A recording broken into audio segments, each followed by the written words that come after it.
రాష్ట్ర వ్యాప్తంగా ధాన్యం కొనుగోలులో ప్రభుత్వం తీవ్ర నిర్లక్ష్యం ప్రదర్శిస్తోందని మాజీ మంత్రి హరీష్ రావు విమర్శించారు. వడ్లకుప్పల వద్దనే రైతుల గుండెలు ఆగిపోతున్నా సీఎం రేవంత్ రెడ్డికి కనీస కనికరం లేదని మండిపడ్డారు.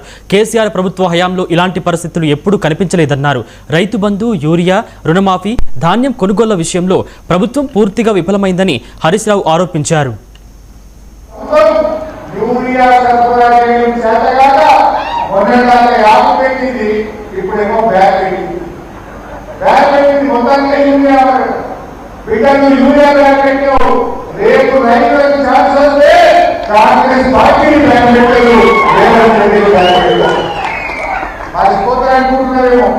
అన్ని రికార్డ్ చేసుకుంటున్నారు రైతులు. ఏది కూడా మర్చిపోదు. రైతులు ఒక్కొక్కటి ఆయుధ వస్తున్నాయి. రాష్ట్రంలో మక్కల మీద రైతులు 30 రోజులు అయింది, ఇప్పటికీ ₹1 కానీ.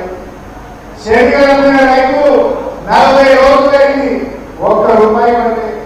సన్ఫ్లవర్ మీద రైతులు నెల రోజులు దాటింది, ₹1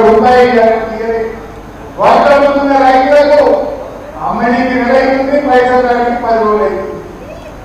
ఇవాళ ఈ రకమైనటువంటి పరిస్థితి రైతాంగానికి అందరికీ కూడా